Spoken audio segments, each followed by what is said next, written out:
Great to have you joining me this morning.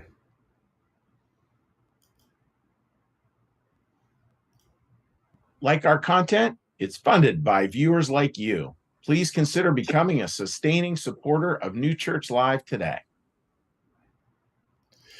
So again, thank you for joining me this morning. And today we're going to take a look at is this idea of being in harmony, and then tomorrow we're going to look at what it means to be out of harmony. So it's interesting when we look at this story again of Abram, and as happens in all great adventure stories, somebody joins him on the route, and he's got his family, obviously, but his brother-in-law joins him a lot. And it's that idea of journeys, right? That we get joined by different things. We could look at that as just a surface level. Isn't that interesting? But there's a deeper meaning to it too that we're asked to consider, to think about, which is the idea that this thing that joins us is this outer self. We have this inner self and this outer self. I think most of us know it, and yet we need reminded of it frequently, that there's an inner self and an outer self. Just think about the worries, folks, that many of us have. For many of us, most of our worries and concerns deal with external things, oftentimes, not all the time, but, are we going to have enough money to retire? The car needs fixed. How are we going to pay for that? Kids' college education, dental bills, like that's sort of these external worries. And that's the external self. And the external self has lots of good parts to it too. It's the part that can enjoy going to a baseball game. It's the part that enjoys the taste of good food. And then there's this inner self, which is really where our soul lives. And that's just a very rich and deep place. And one of the big eye-opening quotes for me years ago was where the Dalai Lama was talking about worry. And he said, the first question you need to ask is who's asking? Because if our external self is asking, what are the worries of life? It'll be one answer. If our internal self is asking, what are the worries of life? It'll be a very different answer. And we just need to know that we bat back and forth between those two. Now, from a Christian New Church perspective, in harmony does not mean that we have the external self, the internal self. And some faiths would hold that as a binary, and that our job is to take this external selves and rid ourselves of that. But the reality is, in the New Church perspective, we believe they are different, but that we should weave them together as best we can. And we weave them together through service. And that's where we find the beautiful parts of it. Here's the quote that I love. The outer self has many characteristics the inner self can live with. Positive emotions, pleasures, gratifications that rise out of them are an example, because they are effects of the inner self's good qualities and of its joys and blessings. So the inner self, our inner self, just to go right to the quote here, has good qualities. It has a lot of joy embedded in it. It has a lot of blessings embedded in it. When those get kind of realized out and through, we feel like life just hums along. I mean, it really tends to work pretty darn well in those kinds of moments. And that's a beautiful, beautiful, powerful place to be. And again, we weave those together through use, through serving other people, that self-forgetfulness that comes to it. And just reading this morning a quote by Václav Havel, I thought, and there's a certain hope that grows out of that. And there's the hope of the external self, and there's the hope of the internal self. Listen to what Václav Havel has to say about this. Hope is definitely not the same thing as optimism. It is not the conviction that something will turn out well, but the certainty that something makes sense regardless of how it turns out.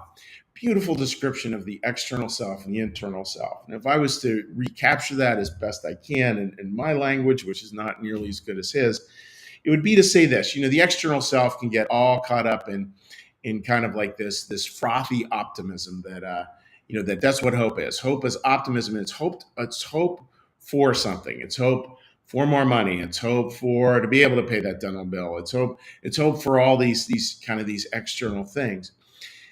But hope from an internal perspective lets go of all that. And I love his line, but the certainty that something makes sense regardless of how it turns out. It's that idea like, hey, you know what? I have a hope on the inside, but it's not based on objective things kind of falling into place on the outside. It's just based on hope that life has meaning. It's embedded in that. It's embedded in love. It's embedded that somehow this life eventually, when we shoot out, from a much broader perspective, it will make sense, even though many, many times in the immediacy of it, it makes no sense at all. Some of the stuff we have to wrestle with. Some of the stuff, no doubt, some of you watching are wrestling with currently. But that in a bigger picture, the internal sense can just breathe and just knows all will be well and all manner of well. That's a key part. We may not experience that much in this life, but I think it's there, and I think that's again where this external self can really create this peace. And again, it starts to go out like this. It starts to go out into our lives, weaving together the external self and the internal self. So today, folks, just today, just let it be a little bit of awareness. Like if you're worrying, just think, oh yeah, where's that worrying centered? Is it my external self? Is it my internal self? And nothing bad about that, because there are definitely external worries. It's not about shunning those or thinking those don't have their place. They do have their place. Uh, but it's trying to then approach those again from a higher perspective. Again, that place where we see our blessings. How did he phrase it here? Our blessings and our joys, and how those can then kind of grow outward into our lives. So that's the thought for today, folks. I hope that makes sense, and I hope that helps with maybe just a little understanding of what harmony can look like from a spiritual perspective. So with that, what we're going to do is we're going to move into our little prayer meditation, and then a hello to blessing, and then a hello to people on social media. So we're going to start with a little breathing, a little settling. So I'd ask us all to get a big breath here.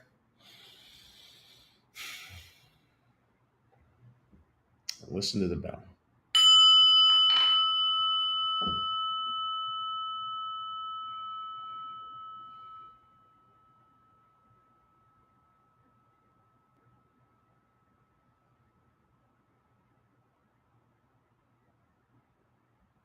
Be still and know that I am God.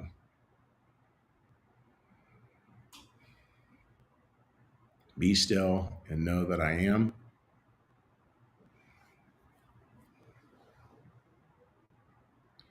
Be still and know that I.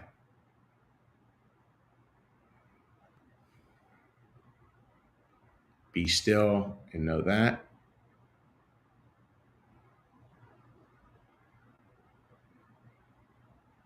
Be still and know.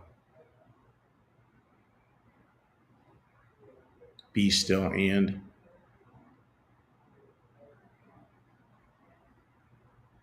Be still.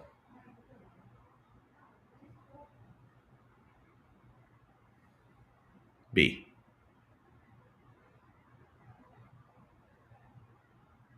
Our Father, who art in the heavens, hallowed be thy name. Thy kingdom come, thy will be done, as in heaven, so upon the earth. Give us this day our daily bread, and forgive us our debts, as we also forgive our debtors. And lead us not into temptation, but deliver us from evil. For thine is the kingdom, and the power, and the glory forever. Amen. May the Lord bless you and keep you. May the Lord make his face to shine upon you and be gracious unto you. May the Lord lift up his countenance upon you, bring you peace, and bring you home. Amen. All right, dear friends, a little cheery hello to folks here. And again, I hope this finds all of you doing very, very, very well. All right, let's just reload the page here. Okay, we're having a few little technical difficulties. Let's see if we can reload it over here. All right, friends. Well, we're having a little technical difficulty with my phone. I'm not sure what's going on there, but anyhow, so I will be responding to your comments in written form, and just wishing you all the very best. God bless you on the week ahead. May you have a life where the two are woven together in harmony. Take care. Bye-bye.